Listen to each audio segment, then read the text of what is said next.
Once a cop, let it knock, yeah.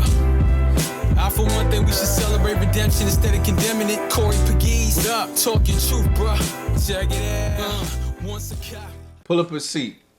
You're now in Corey's Corner, where right conversations matter. I'm your host, Corey Pegues, and you know I always keep it right, not real.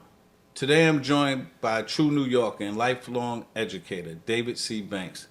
He's the former Chancellor of New York City Public Schools, leading the largest school system in the nation. Before stepping into that role, he was founding principal of the Eagle Academy for Young Men and later president and CEO of the Eagle Academy Foundation, a model of excellence, leadership, and character that has inspired schools across New York and Newark. Born in Brooklyn, raised in Queens, and a proud graduate of New York City Public Schools, David began his journey as a school safety officer before becoming a teacher in his childhood neighborhood. His career has been dedicated to proving that young men of color can thrive in public schools with the right support and community partnerships. Along the way, he's authored books, curated culturally relevant resources for students, and co-founded organizations to elevate Black educators and address systemic inequities. A grandfather, a father, a husband, an educator, a leader, and a visionary. It's a powerful story of service, leadership, and vision, and I'm honored to welcome David C. Banks to Corey's Corner. Thanks for coming, brother. My pleasure to be here, Corey. Absolutely. Yes, exactly. Before we start, I'd be remiss if I don't shout out my sponsors. Corrupt Mob, more than a name, it's a movement built on brotherhood, culture, and community. One of the finest motorcycle clubs in Queens, if not New York, if not the nation. And Vodquila, the smooth blend of vodka and tequila that keeps the conversation flowing. Big thanks to both of you for supporting Corey's Corner. So let's start at the beginning. You was born in Brooklyn, raised in South Queens. Can you share a meaningful memory from your childhood that shaped your values around educational leadership? I think the number one thing for me was I have a great mom and dad. You know, my mom and dad raised three boys. I'm the oldest of the three. And my mother had me when she was about 18 years old. And then my two brothers, Philip and Terry, came, back to back right after that. And but we had a great benefit. As you know, my dad did a 30-year career on NYPD, retired as a lieutenant. But he was the ultimate role model. Special assignment lieutenant. So for the audience, so that you know, in the NYPD we have different rank designations. A special assignment lieutenant is like the creme de la creme of lieutenants. You have lieutenants, and if they see that like you really work hard or you're special, they give you a special assignment where you actually get captain's pay, but you're a special assignment. So that's Mr. Right. Banks, I love you. We got to give him that credit. He was a special assignment lieutenant. I appreciate that. And he was a special dad. He still is. I still talk to my father almost every day, as well as my brothers. We're a very close-knit family. Mm-hmm. And I think that was, as I think about growing up in Brooklyn, and I was in Crown Heights until I was about 12 years old. And then we came out to Southeast Queens. It was my mom and my dad who really shaped all of our experiences, all of the things that we were engaged in. I had a great childhood, man. Went to great public schools, PS 161 in Brooklyn, IS 320 in Brooklyn. And then when I came out to Queens, I went to Hillcrest High School. But before I went to high school, I was supposed to go to a local middle school, which was not doing well. And my mom and dad said, you can't go there. So we wound up going, my brother Philip and I, to middle school all the way out in Flushing, Queens. We used to have to take a bus all the way out to Hillside Avenue, then get on another bus for another 40 minutes. It took us an hour and a half just to get to the 7th grade. Yes. And but it was a testament to my parents saying, whatever it is that we have to do to make sure that you're going to get the best education possible, that's what they did. And I was a great beneficiary really of getting a great education in New York City public schools. Nice. What influenced your decision to pursue both a law degree and a career in education? Well, I kind of fell in education. That was really I think it was divine for me to go there, but I didn't go to school to become an educator. I always wanted to be a lawyer. From the time I was a little guy, I said I was going to become a lawyer.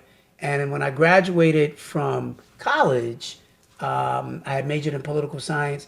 I had every intention of going to law school, but like so many others, I wound up with a challenge in front of me, and that was I had baby number one. You know? Oh, I know a few things about baby number one. Okay, baby number one. And so I needed a job. And so I decided I took a job as a school safety agent working at Clara Barton High School in Brooklyn. And I said, I'll just do that for a minute. I just needed to make a few dollars, take care of my son while I figured out when I would go to law school. And then right after that, I actually decided to become a teacher, which again, I thought I would do for just a year or two. And after my second year of teaching, also in my old neighborhood in Brooklyn, I went to law school at night. Now, mind you, Corey, I was living in Jersey City at the time. Wow. So I was traveling from Jersey City, Yeah. teaching in Brooklyn, and then going to Queens to St. John's Law School at night. Wow. And I wouldn't get home before midnight. Were you taking public transportation? Or No. I driving? was driving. You was driving. I was driving, but I still didn't get home before midnight for Right. 4 years, and so just trying to stay true to that dream that I said I had, which was to become a lawyer, which I ultimately became. I wound up leaving education, never thinking that I was coming back. I worked for the New York City Law Department. I worked for the State Attorney General's office, and I thought that pursuing a legal career was going to be my future. But again, as I believe in divine intervention, and God said, I got something else in mind for you. And so I wound up going back into education to become a school administrator. And that was kind of what the story was. Wow. You took all those early lessons and carried them into a career that pretty much changed the face of education in New York City. You helped found the Bronx School for Law, Government, and Justice, and later the Eagle Academy for Young Men. This is what I want to know. What motivated you, and I probably could figure it out, to focus on single-gender, all-boys school? Well, let me tell you, from the time that I was a teacher, the biggest challenge that we had in the elementary school, these were our youngest kids, were the boys. The boys were the ones who acted out the most. They were the ones who the teachers were sending to the dean's office on a regular basis. And I came from a family of boys, so I understood boys. I wound up having 4 children, including 3 sons. And so I know how boys move. And what I realized for so many of the boys, the reason that they were acting out, Corey, because they didn't have a father at home. I mean, one after another, that was the common denominator. These boys were crying out for wanting that dad or that father figure to be there for them. I became that father figure for a lot of the young men who I work with. When I was a teacher, I was that young male teacher that was working in elementary school where there were very few men, and particularly men of color, who were working with the youngest guys. And so I saw it from its earliest ages. And then those little guys, when they're lovable, huggable, and cute, when they're little, but then they get bigger and they get older and they become more menacing for teachers as they advance in the school system. And so it's a real challenge. So I realized that for so many of our young men, they never get to the finish line. They don't go to college. Many of them don't even graduate from high school. And the die gets cast very early on. And I saw that. And that was really one of the motivations that together with my organization, 100 Black Men, we decided, we needed to do more than just talk about it, but we needed to be about it. And that was the reason why we came up with this idea to create an all-boys public high school. The first all-boys public high school in New York City in 30 years when we opened our doors. And we wanted to make it a regular public school, so it was not a charter school. Right. Regular public school, because I really felt like most kids at the end of the day are still going to go to regular public schools. And we needed to show that you could create some good innovation within the public school system. And so we got a lot of political support for it. We created the Eagle Academy for Young Men. Columbia University, just so you know, put out a report that said at that time that 75% of all the inmates in the entire state of New York came from 7 neighborhoods in New York City. You remember the 7? Yeah. I mean, you're talking about, Brownsville? Ocean Hill, Brownsville, Southeast Queens, Central Harlem, South Bronx. South Bronx, right? I mean, it's this South Queens. Southeast Queens was certainly one of them for sure. These were the areas where we see the greatest concentration of our folks, Right. and also the greatest concentration of housing developments as well. And so we decided that a lot of people were writing books about it. People were having conferences talking about it, but very few people were actually doing anything to try to address it. Exactly. And so we decided, now let's do this school, and we ultimately wound up putting a school, an Eagle Academy, in every borough in New York City. We put one in Newark, New Jersey, when Cory Booker was the mayor there. He asked us to come out to Jersey, so we went out there to Newark as well. So Eagle Academy sits now with 6 schools, over 3,000 young men that are attending the schools. We start now at grade 6 and go take the young men all the way through grade 12. We've graduated well over 3,000 young men, sent them to colleges and universities all over the country, and it has been just the pride of my life, man. I have been a part of that. This isn't a question on here. This is something that I read, and this is something I think I know. I want you to look in that camera when you answer this. Eagle Academy has a 100% graduation rate to college? Well, no. We've had years where we've had a 100% graduation rate, but every year we don't hit the 100% mark. But it's in the high 90s. Oh, it's in the high 90s, and I think it's been an amazing experience to take young men who have faced so many challenges and ultimately put them in a position where they begin to believe in themselves again. And our young men are absolutely brilliant.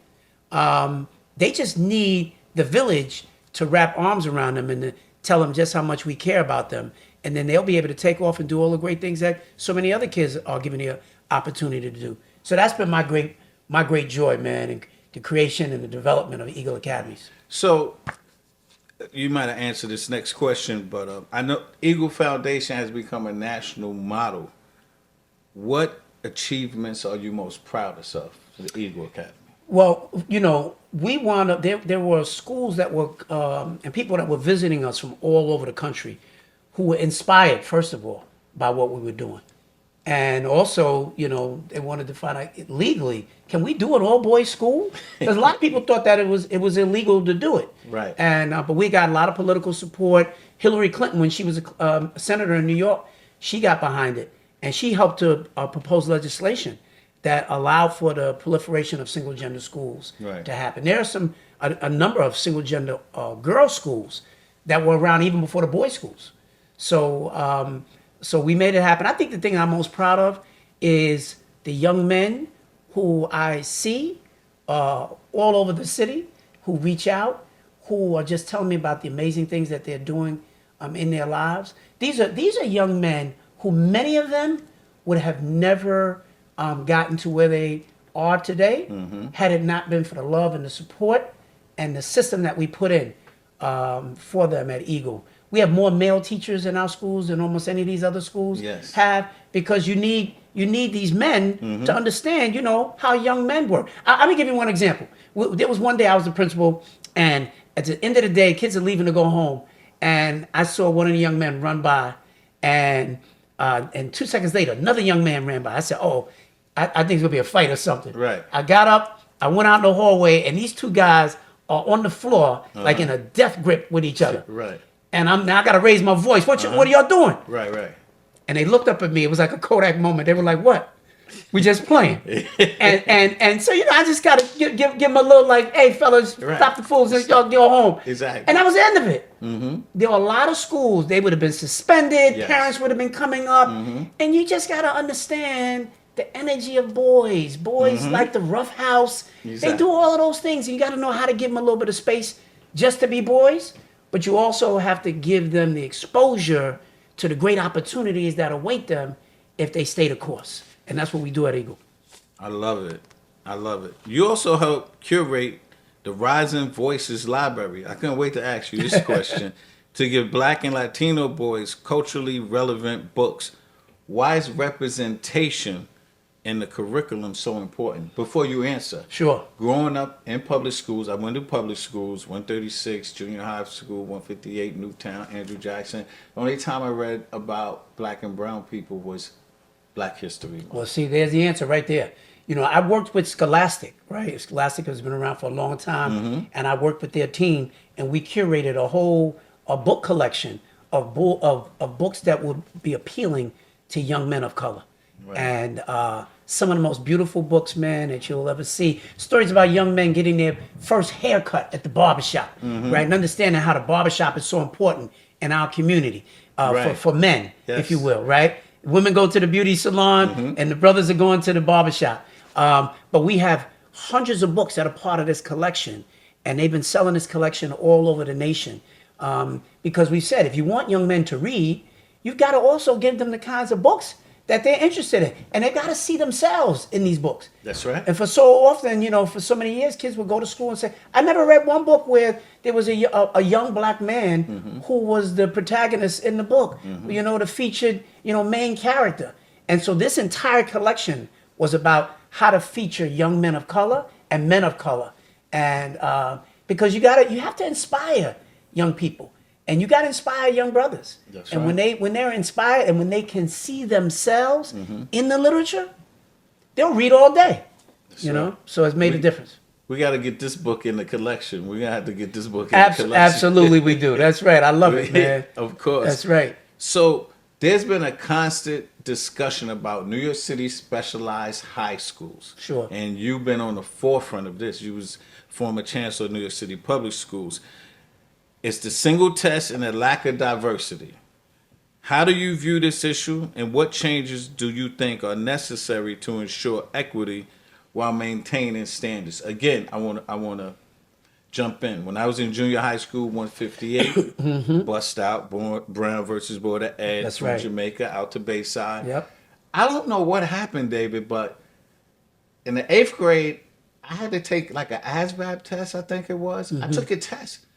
And I ended up scoring high enough, and I went to Newtown High School for the engineering program. Okay. But that wasn't a specialized high school, right? No. Newtown. No. But I took this test, but we know what is 7 specialized high schools in New York City. Right. Like MSC, Stuyvesant, Bronx Brooklyn Science, Tech, Bronx yeah. Science. There's a big debate about, usually, I know it's very heavily weighted Asian, right? Right. So how are we going to get more black and Hispanics in there? And do we change the test? Like, what's your thoughts on it? I mean, this was in your lap. Yeah. No, it was. And it's a tough issue, man, because first of all, I don't believe in just one test given on one day should determine whether or not kids get into a public school or not. But that being said, even decisions like that in a system under mayoral control don't rest completely with the chancellor to make that decision. Okay. Right. First of all, out of those specialized schools, 3 of them, what they call the big 3, Stuyvesant, Brooklyn Tech, and Bronx High School of Science, Right. which traditionally those were the main ones. We've added a number of others since then, but those were the main Big ones, dogs, even when we were growing up, right? Yes. The admissions to those schools are governed by state law. So the chancellor doesn't make the determination on the tests. The state makes that determination. Okay. And since then, the others that were added, the city basically said, well, we'll use the same standard, right? We could have changed the admissions for that, but these are fraught political decisions when they're made. And I'll tell you, for a long time, the concern was that there were so many white kids who got in and black kids didn't get in proportional to the amount of kids that we actually have in the system. Right. We have seen the numbers over the last 20 years of black kids drop tremendously. It was a time when black kids represented, I think, well over 30% of the kids at Brooklyn Tech. Yes. Now the numbers are extremely small. But the numbers of white students that are getting in has also dropped significantly. Nobody really talks about that. Okay. The percentage of Asian students who are getting into these schools dominates all of these tests and dominates all of these schools. And it's because I think in large part, culturally, like the Asians prepare very, very early for those tests. Yes. I mean, it's a huge part of the culture, within their community. These kids, from the time that they can know. walk, they are studying Well, for their tests. how do we try to? What do you think? How can we fix it to get more representation of minorities? It's a huge political thing that would have to happen, in my opinion. I think the admissions criteria needs to change, but that is a political decision that is made. You heard Zoran Mamdani, who many people believe is going to be the next mayor, Right. over the years say that that test should be changed. Now that he's very close to becoming mayor, he's changed his position. Right? Yes. And that's most of the people who are in that position do, and that's because of the politics of becoming mayor. It's very political. It's very, very political. So what we did was, while I was chancellor, was to say that, listen, you can still have a great school experience without necessarily going to one of the specialized high schools. There are lots of great schools. In fact, we have a number of our schools which send more kids to the Ivy League than the specialized schools even do. And we've created many more schools since I became chancellor. Some of them opened up just this year after I left. One of them is we put right out here in Queens, is the HBCU school, Yes. which is partnering with Delaware State University. Really thrilled about that. We opened up another school that's connected. I'm mad at you. What? I just dropped my granddaughter off for freshman year at DSU. Last year, she could have got credits. Right. Now she's in there now. She started from scratch. That's right. And that's it, man. That's a great thing. And people Talk gonna be- about that really quick. What Yeah. you did with that. The HBCU school, in partnership with Delaware State, is going to create a great opportunity. All these kids who graduate are going to have a guaranteed seat. They're going to have great financial packages. People are going to be knocking the doors down to get into that school. Dr. Asia Johnson, just educator extraordinaire. She's leading that effort there. In many ways, this was her vision. And so we were thrilled to support it and to see it happen. And there are so many other schools. We're opening one with Northwell Health, where all the students who are coming out of that school are going to be guaranteed positions to go to work at Northwell Health. Many of them are going to have their college experiences paid for. I mean, so you have like the leading healthcare company in the whole state of New York. Yes. That's thrown all of its weight and its resources behind this school. Again, kids are going to be, and families are going to be knocking down the doors to try to get into that school, because that's going to be a direct path to employment and to real opportunity. And we opened up a number of other schools like that as well that you'll be hearing more about. And so that's the message we were trying to send was, you don't have to just go to Brooklyn Tech or Stuyvesant Right. to have a great future. There Right. are lots of great schools around the city of New York. They don't get as much publicity, but New York has a lot of great schools, which if you go to those schools, you're going to be on a great path to the future. You also co-founded Black Ed Influencers United. What role do Black educators play in transforming schools? I spent a lot of time working with a number of folks like Crystal Bonds and Janelle Rock and George Patterson and so many other folks My man who George. who helped to put Black Influencers, which we refer to as BU, Right. and together. And that work is led by Dr. Shango Blake. Shango, my who- man. These guys, I mean, when I tell you they put blood, sweat, and tears behind creating this organization, because we recognize that, again, Black educators have to play a major role in the success of our school system. And their voices have got to be heard. And we got to work together to support one another in this work as well. And so under Dr. Blake's leadership, the organization is going to new heights. We had not had an organization for Black educators like that. There are a couple other groups, but they're very small. But BU is one that is growing by leaps and bounds. And I'm really happy to have been one of the founders of it, and really just be a continued sponsor of it and supporter. Yes.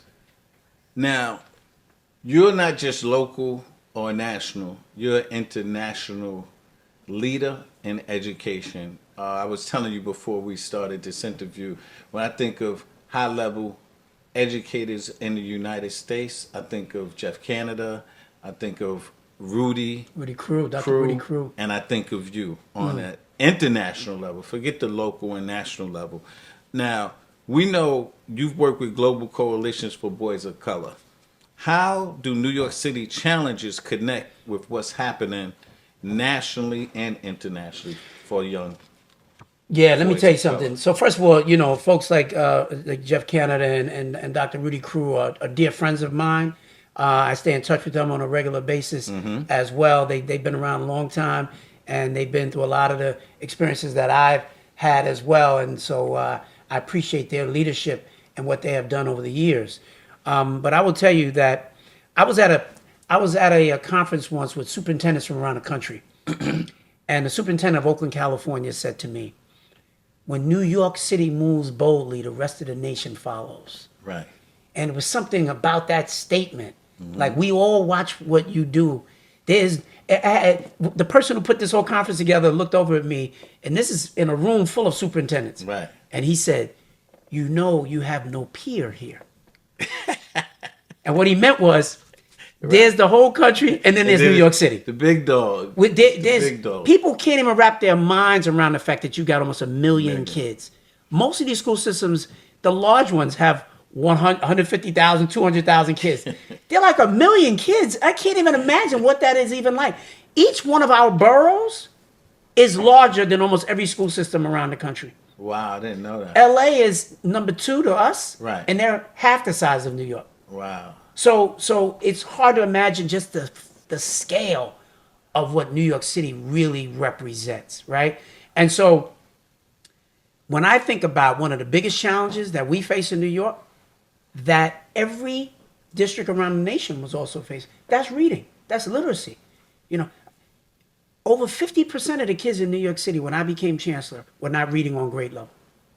You think about that, Corey. I mean, It's crazy. we have almost a $40 billion annual budget. And you mean to tell me 63% of black kids can't read?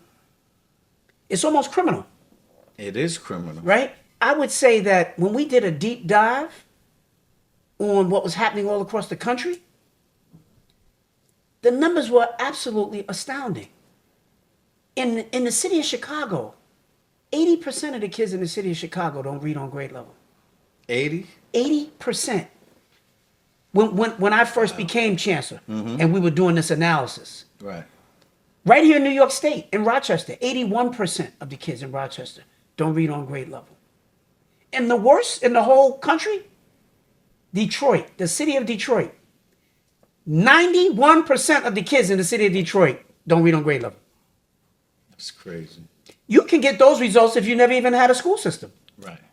If the kids just stayed home all year and just did the best that they could and came and took a test, you could get those same kind of results. So it says, what are we doing? Wow. And we began to realize that actually what was in play was that this was not the kids' fault. It was not their parents' fault. But watch this, Corey. It wasn't even the teachers' fault. 25 to 30 years ago, we gave the teachers across America a flawed playbook. We got away from what we knew that worked well in teaching kids how to read. Many of us remembered it as phonics. I mean, you learn the basic fundamentals around how to read. No matter what neighborhood, you could be in a poor neighborhood, you still learn how to read. They shifted to something called balanced literacy. It's a fancy way of saying it was a very progressive movement, teaching kids, to try to learn to love reading, but not teaching them the fundamentals, which they said, well, that's boring.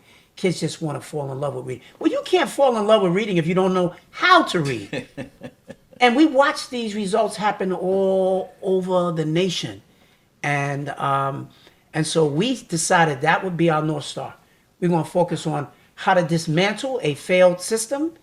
And we retrain all the teachers across the city at the earliest grades on how to really teach the kids how to read. And it's called the science of reading.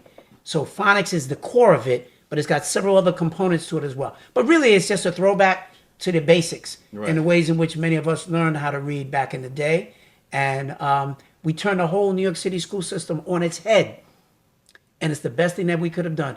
And has now served as a beacon and a blueprint all across America. Everybody's adopting the science of reading and turning away from that balanced literacy approach, which did not work. And again, it's an example that when you lead boldly in New York City, the whole nation will follow. So it's something I'm very proud of. Just recently, they got the reports of the state scores that came out. And those are your scores. Well, my scores. Let's be clear. Those are your scores. I'm very clear. Those are David Banks scores. Let's be clear. Because you know the media start manipulating. I know. And I know you love Melissa, but they're not Melissa. These not your scores. Well, Melissa was my chief of staff. She was your chief of staff. And she was one of our deputies. Right. And she's whip smart. Yes. And a great chancellor. And she's continuing the work that was already laid out. So and the scores improved. Went up over 12 points in reading in many areas with black and brown kids. Mm-hmm. The scores increased, the biggest in the toughest neighborhoods in New York City. Wow. Come on, man. And we were laying this blueprint from 3K and pre-K. Mm-hmm. We got kids now coming into kindergarten already reading. And so I'm feeling really great. The future, I'm telling you, whoever becomes mayor, whoever the chancellor is, as long as they don't throw it out and they stay the course, we have laid out a blueprint for success for New York City kids that a lot of the charter schools, this is what they were doing. It's one of the reasons why a lot of them were being so successful. And now we're doing that as well. If we stay the course on that, the best is absolutely yet to come. Wow. That's good stuff. So now we're going to go into a segment on Corey's Corner called Spitfire. All right. I'm going to ask you some questions, 10 to 11 questions. Rapid fire. I need one word answers or yes or no. Okay? Yep. It's a fun thing. You ready? Let's go. Let's do it. Brooklyn or Queens? Rapid. I'm gonna take Brooklyn. Born in Brooklyn. I gotta go where I was born. So Brooklyn is what shaped me. Okay. First job that taught you real discipline. I'd say when I was a school safety agent. Yeah. Okay. One word to describe the future of education. Hopeful. A book you read that changed your life. Sounder. For me, Which they made a movie as well with Cicely Tyson. Remember that back in the day? Oh yeah. Yeah. For me, it was an autobiography of Malcolm X. Yeah. Students today, more creative or more distracted? Oh, clearly more distracted. I already knew that Yeah. answer. One word to describe your time as chancellor. Phenomenal. Is public education fixable? Absolutely. Strongest influence in your life, family or mentors? My father, Phil Banks Jr. Not even close. If you weren't in education, one word, what career? Law. Where would you say you were a stronger leader? Principal or chancellor? Chancellor. Oh, I thought you was gonna say principal. Well, listen, man, that's a tough question. And I think I was a strong leader in both places. I could make the case for principal as well. And the reason I could make the case for principal was because I had a lot less other influences. Exactly. That's what I thought you was gonna say, principal. Last question: public school or charter school? Oh, public schools. My whole career has been dedicated to public schools, and charters are public schools as well, but it's a little different. So I'm a champion for public schools. Thank you for participating in the Spitfire round. You face challenges and triumphs, and leadership always comes with lessons. I'm gonna just go off base a little bit. That reminds me, for my listeners who want to dive deeper into realities of policing, leadership, and community, I share my own journey in my book, Once a Cop. And for people that's visual, the book was adapted into a feature documentary called A Cops and Robbers Story, and you can stream it on Hulu and Apple TV. Both take you behind the headlines. Go check them out. Let's take a word from our sponsors. This is not your average vodka. This is Vodkila, a decade of cultured excellence. The best of both worlds, the true taste of victory. A delicious dyad spirit, the world's finest blend of vodka and tequila. Vodquila, the perfect blend. From rooftop parties to quiet moments with friends, Vodquila brings the flavor, the fire, and the unforgettable. So pour it, share it, live it. Vodquila. Visit vodquila.net and order yours today. I'm Assemblymember Latrice Monique Walker, and you're listening to Corey's Corner, where he always keeps it right, not real. Now let's get back to the conversation. You became chancellor in 2022. What were your top priorities for leading the largest school system in the country? Number one was NYC Reads, literacy, making sure that our kids could read on grade level, certainly no later than the third grade. That was number one. And number two was the work that we did around pathways, putting all of our young people in a position where they understood the purpose of school. We want them to be successful when they graduate. We want them to be able to take advantage of career opportunities. And I think we did a great job of giving kids apprenticeship opportunities, internship opportunities, what we call career-connected learning. You know, kids would always ask when they were bored in school, why are we doing this? Right. And so I think we did a great job of helping to answer that question. Because once kids know why you want them to work so hard in school, and that's clear, they will do the work.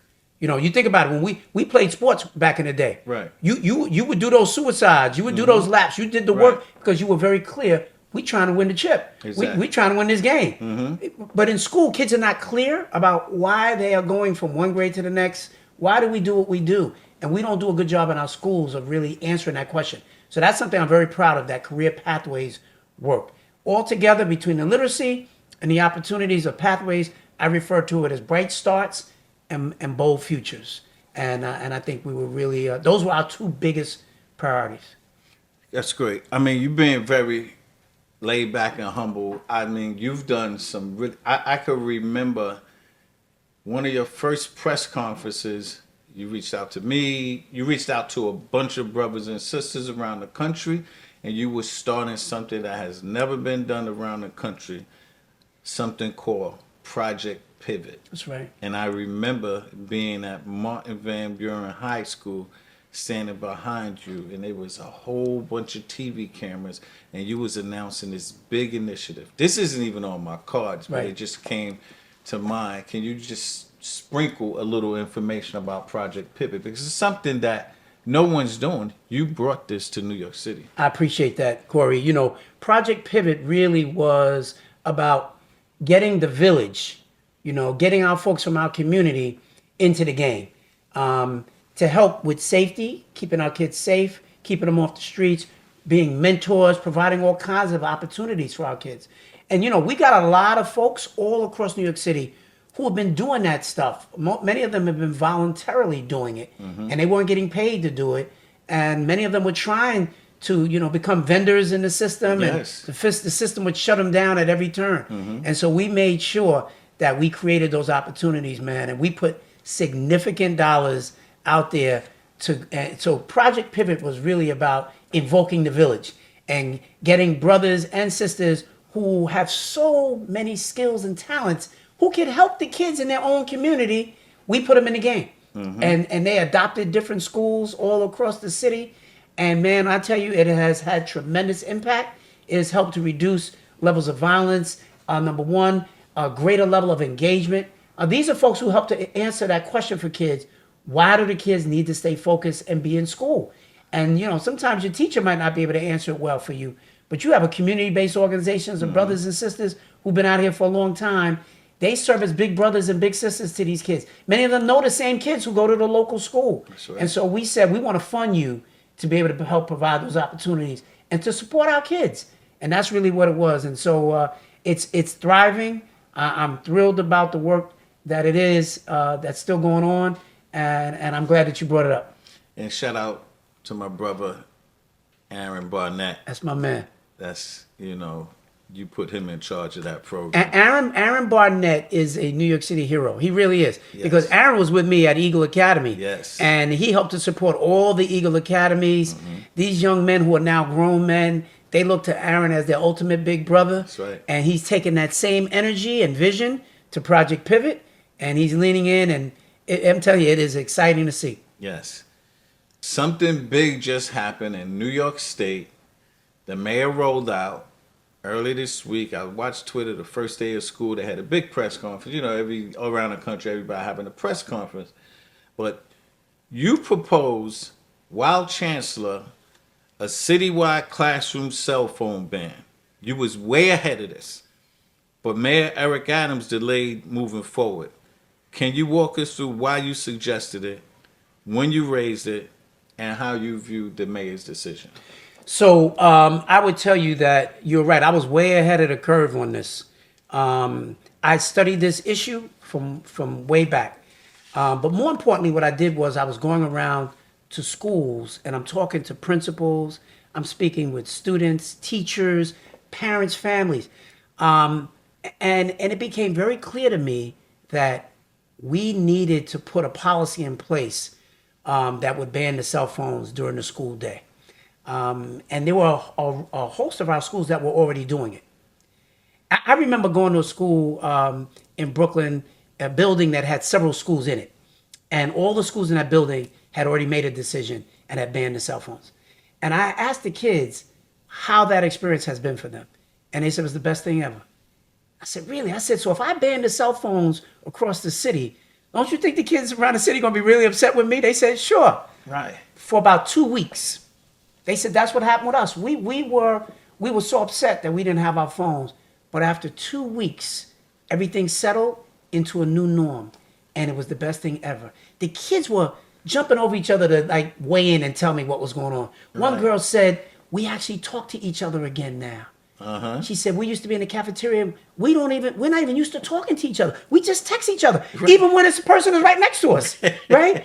From a safety standpoint, we found that, you know, while we were doing well with reducing incidents in schools, but there would be a major fight right up the block from the school, right around the corner. And you know how you were able to put all that together? Everybody The text. cell phones. Folks would text kids from other schools. Right. You know, the throwdown is going to happen around the corner, and kids would come from other schools for the major fight, and kids are getting hurt and slashed and all kinds of things, all because you had that tool of that phone to communicate all that nonsense. We found out about kids who were suffering from depression because they were being bullied, cyber bullied by other kids. You know, I love our kids; they're beautiful, right? But kids can be very cruel, also. And so the way that they can treat each other.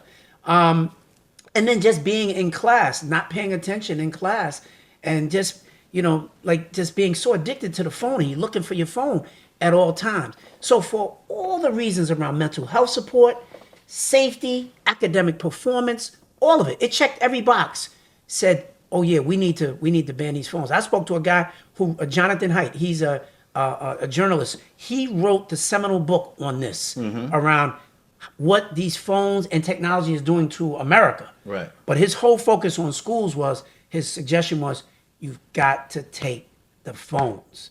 And one of the girls told me when I spoke to them, she said, we are addicted to these phones, just like a drug addict is addicted to drugs.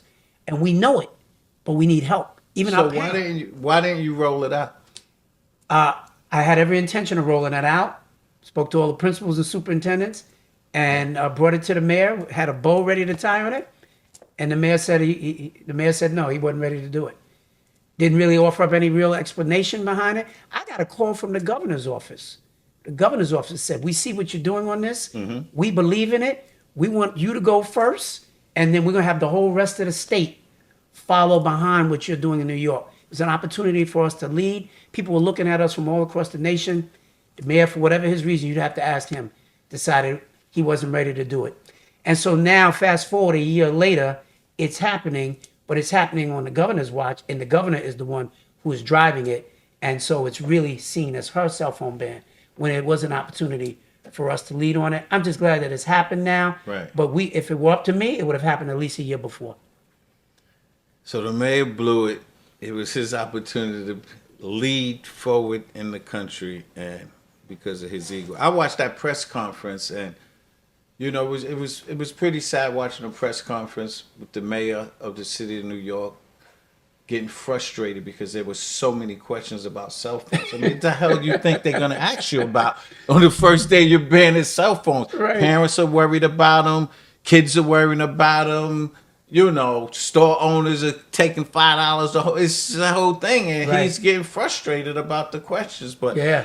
that's no, he should have you know. recognized that that was the big issue of the day. People have been talking about it. Yes. Everybody been looking for it. The press. The concern about it is that parents, if there's an emergency, Yes. wanting to be in touch. But there's a lot of research that says that if there's an emergency, you don't want all these kids to have cell phones. A lot of misinformation, kids being distracted, not following the attention and directives that are happening at the school level.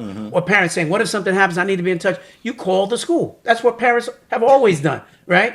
And I thought that the mayor at the end of that press conference, said, I don't give a damn about this cell phone stuff. Why aren't you asking me about other issues? Well, so many of these other issues tie into the Into the phones. cell phone. Yeah. Exactly. And so, I can't explain his frustration, but I really felt as though I felt a little sad because, and frustrated myself because we should have had that cell phone ban in place a year ago. Right. And I think we would have helped a lot of kids. And the decision not to do it was on him. It wasn't on me. You know where my heart is with you, and how I know you're one of the best educators in the country, if not the world. There was a sour taste in my mouth how you left New York City. I remember you doing a press conference saying you're going to step down at the end of the year.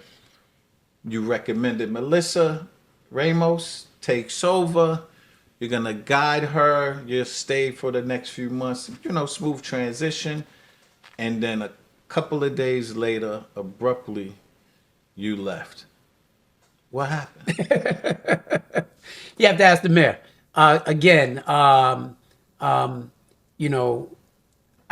the FBI came to my house, and you have to understand how deeply frustrating that is for somebody Of who's had a course. 40-year career, Yes. who has never been involved in any kind of mess. I don't do mess. Right. And we were told my wife and I, we weren't the subject of an investigation, but to have 5:30 in the morning, the day before the school year begins, and have the FBI show up at your house, it's not a pleasant experience, right? And after a while, you just realize, like, hey, man, maybe it's just time for me to bow out of here. I did the best that I could. I think we did some great work during my tenure as chancellor, and I made a decision to go out on a high after 40 years.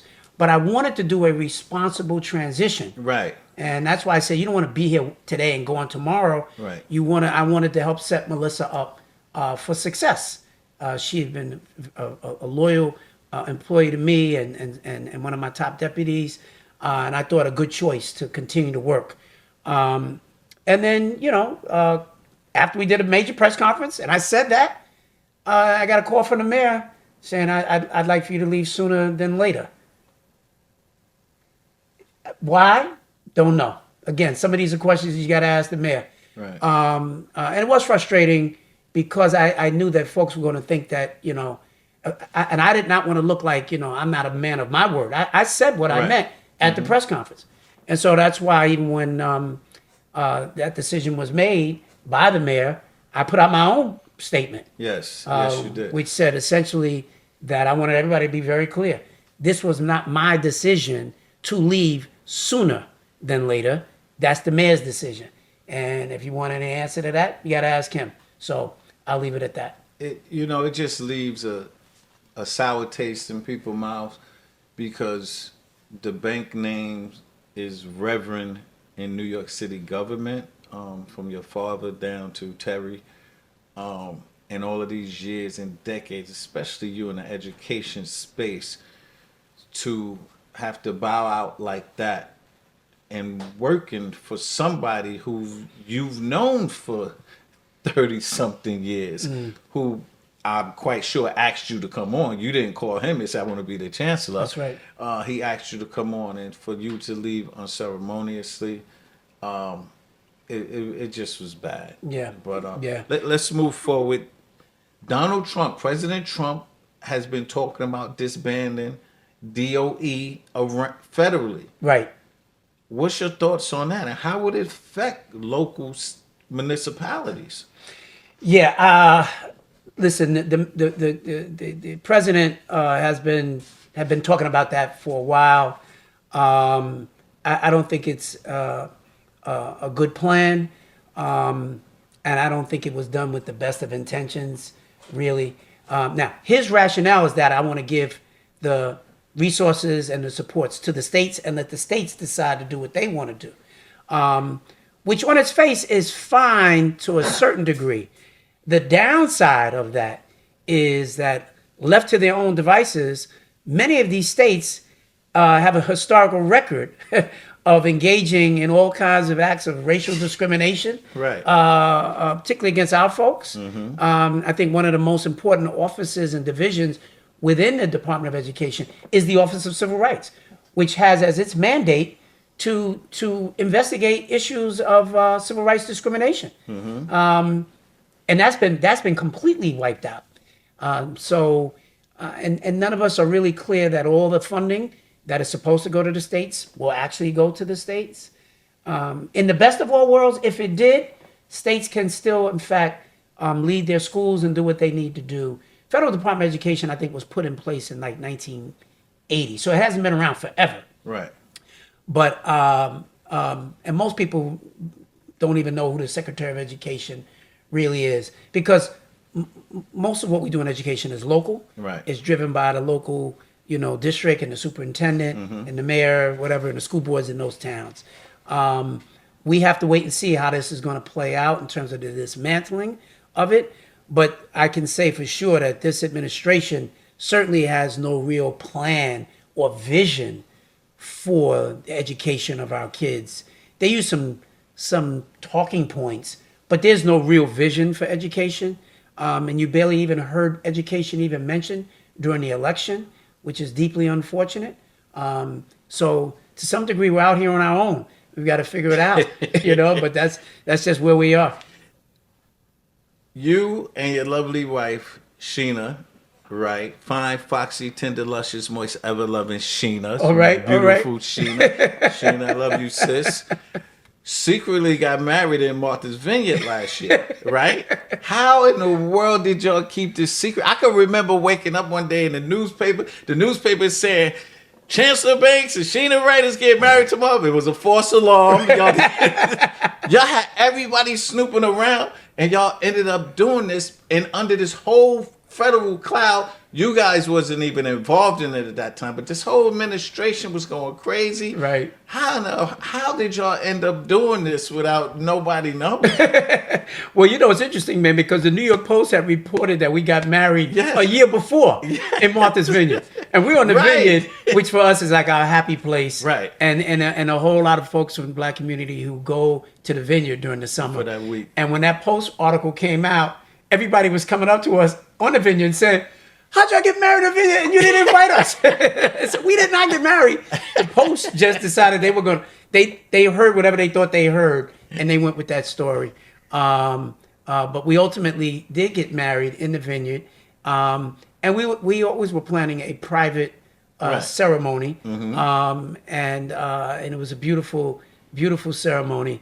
And I would just say this to you, Corey, like at the end of the day, I'm a lucky man, right? Like I'm married to just a wonderful, amazing woman, Sheena is, and we are great partners to one another, and to God be the glory. Because even in the midst of all of this mess,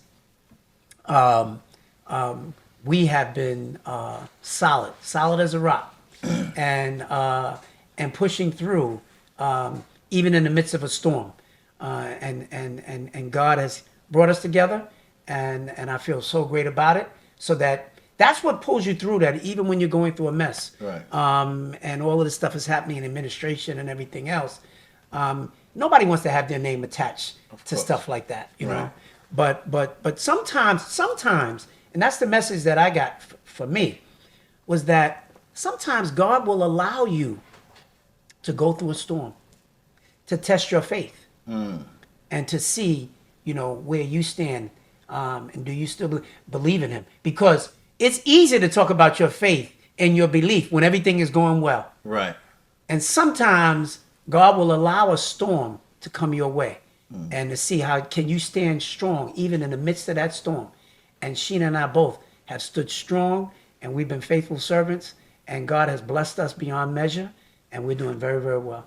Well, please give my love to her. And let me just say to the people that's listening, I said how beautiful she is. Let me not take away her brain. She's very, very smart, well accomplished individual. I want to put that out there. Absolutely, so that absolutely. people understand and know she's a very astute educator, policymaker, and probably the most important assignment that Mayor Eric Adams made was choosing her. I agree, and I clearly I married up, and so and I'm not ashamed to say it. I feel really good about that, and I'm reminded of it on a daily basis.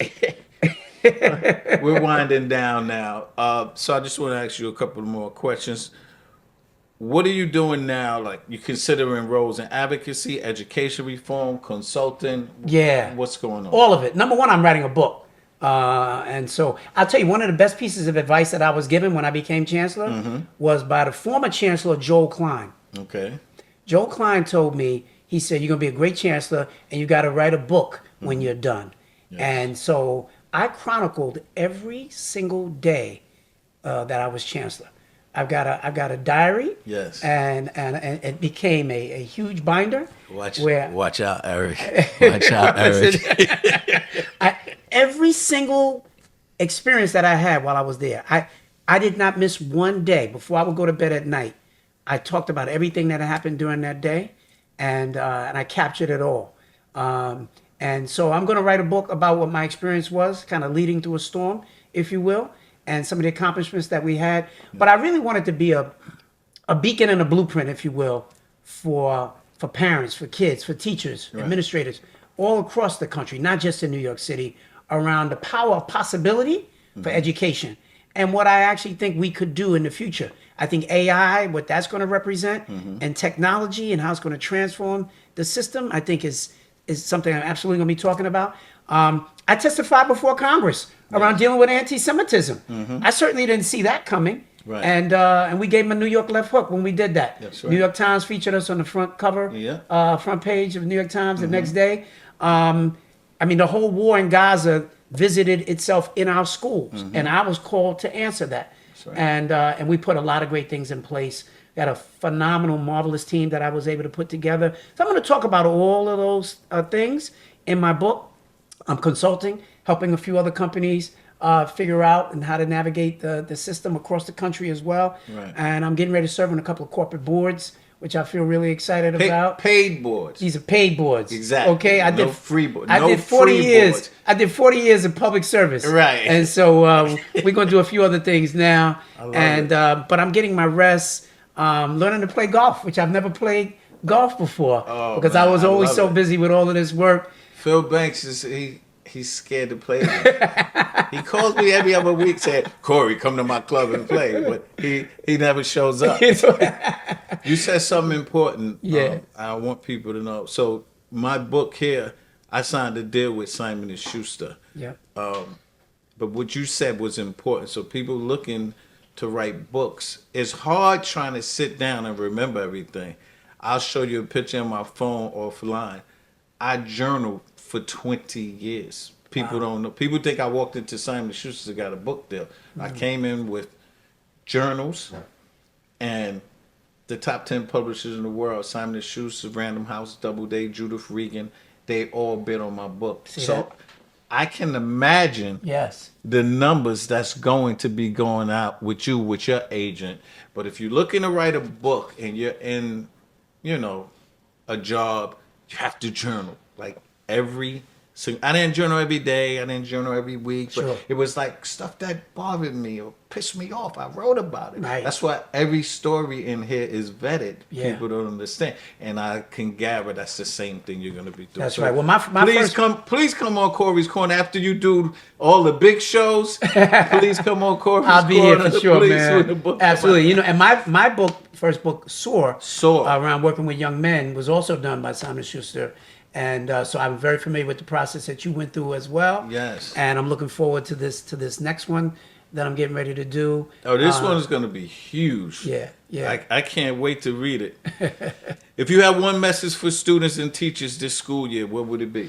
I think that that in spite of all the mess that we see all around us internationally, in spite of some of the mess that we see politically in New York City around our leadership and everything else, is to know that never to give up on believing in yourself. Always believe in yourself. Don't ever give up on you. And when you do that, great things are still going to happen. This is still an amazing city. This is still an amazing nation, going through some tough times right now. Mm-hmm. But sometimes, when you go through tough times, it causes you to dig deeper and to have greater faith. We need young people to be more engaged in this civic process. My dad used to tell me that there are three kinds of people in the world, Corey. There are people who make stuff happen. There are people who watch stuff happen. And there are people who wake up every day and go, hey, what just happened? Right?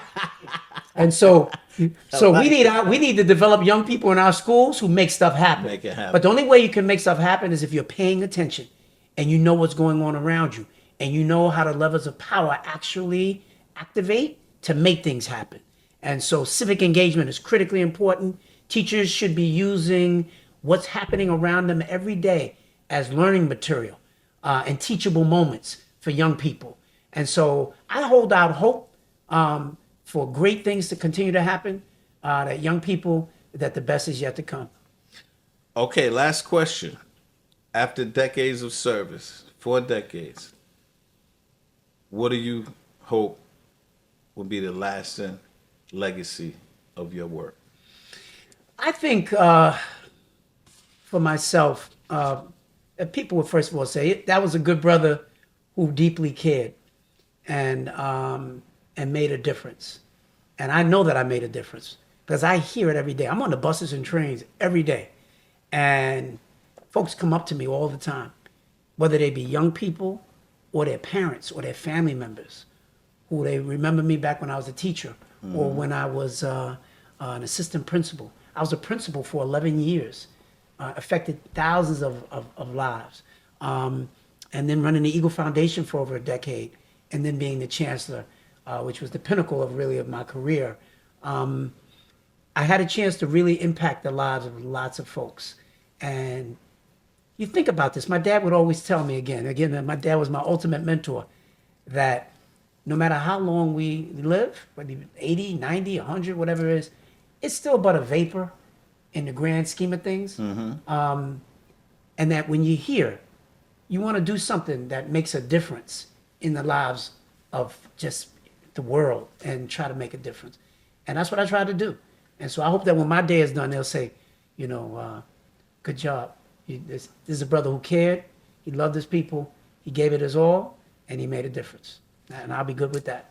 I'm pretty sure that your legacy is going to be etched in stone on the highest echelon of New York City public schools forever and ever. I want to ask you one more question. Yeah. What are you reading now? Because I know you like to read. What are you reading right now? That's right. In fact, that was one of the things that as we were trying to create NYC Reads, yes, I wanted to really make sure that people are saying, even when they greet each other, hey, how you doing? Right. And what are you reading? And so it's interesting. One of the books that I'm reading right now is a book that I've read before. I'm just kind of revisiting it. And it's called Why Should White Guys Have All the Fun? Right? And it's a phenomenal story about the great Reginald Lewis, who was one of the first black billionaires, and being in business. That's an area, again, that I really want our community to be focused on, which is finances and business and developing a stronger business acumen and understanding that even these billion-dollar corporations, that should be the destiny for leadership for so many of our young people as well. None of this is above them. They can have all of this. And I want kids to understand that your whole world is not just the block that you live on. That this whole planet is really your workspace and the place for you to have an impact. So I want kids to travel the world. I want them to see the world. And I think a book like this about a guy like Reginald Lewis, who came from very humble beginnings, but went on to have one of the top corporate roles in the world, should be an inspiration for folks. So this is not a new book. It's been around for many years. Yes. But I often go back to books that I had read before and just kind of revisit it as well. And this is what I'm looking at now. But thank you. Listen, David, I'm not even going to read off the card. I love you, brother. I Same here, appreciate you and all that you stand for and what you have done from Brooklyn to the Chancellor's office, from founding schools, shaping policies, and through it all, you stayed committed to the community, you stayed committed to the students, and most of all, you stayed committed to yourself. And for that, I really applaud you. Thank you so much for coming on Corey's Corner. Thank you. You're a true friend, and I appreciate you coming on and sharing all of these nuggets. I appreciate you coming, Dave. I appreciate really you, brother, appreciate you. and for Thank you always so much. keeping it right, not real. Exactly. My man. Thank you.